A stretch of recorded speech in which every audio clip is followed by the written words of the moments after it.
উপদেষ্টা ফরিদা আক্তার বলেছেন, Valentine day আমাদের সংস্কৃতি নয়। তিনি দিবসটি পালন না করার আহ্বান জানিয়েছেন। এই দিবসটি সম্পর্কে ইসলামিক দৃষ্টিকোণে আপনার মন্তব্য জানতে চাই। আমি উপদেষ্টার সাথে সম্পূর্ণ একমত। তিনি যা বলেছেন চরম সত্য কথাই বলেছেন।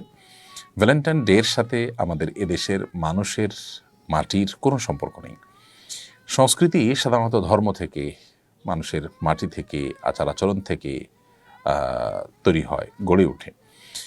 তো ভ্যালেন্টাইন ডে এমন একটি সংস্কৃতি যেটার সাথে এ দেশের মাটির কিংবা মানুষের কোনো প্রকার সম্পর্ক নেই।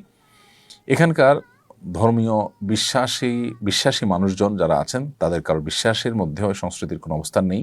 আর এই মাটির তো কালচার এটি নয়।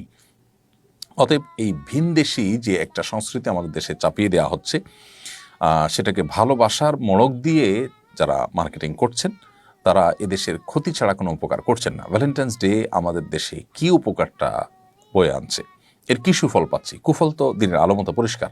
এর ফলশ্রুতিতে পরিবারগুলো ভেঙে পড়া, তারপর পরকীয়া, মা বাবার অবাধ্যতা, মাদক, প্রতারণা, আত্মহনন, নানাবিধ অপরাধ এখান থেকে সৃষ্টি হয়।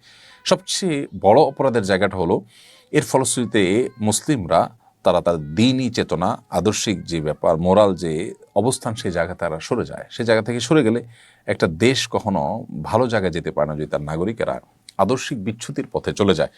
পরিবার ব্যবস্থা যদি ভেঙে পড়ে তাহলে সেটা আমাদের কারোর জন্য সুখকর নয়। ইতিমধ্যে সেটি কিন্তু হচ্ছে। বিধায় এই ভ্যালেন্টাইন্স ডে এটি বিরুদ্ধে আমাদের সবার সামাজিক অবস্থান, আমাদের প্রত্যেকেরই এটার বিরোধিতা করা, এটার বন্ধে নানামুখী উদ্যোগ গ্রহণ করা, আমাদের তরুণদেরকে এই পশ্চিমা সংস্কৃতির ছোবল থেকে বাঁচাবার জন্য আমাদের চেষ্টা করা উচিত। আমি উপদেষ্টার এই আহ্বানের সাথে সম্পূর্ণ একমত এবং তার সাথে তালে তাল মিলিয়ে আমাদের প্রত্যেকেরই আহ্বানটি করা উচিত।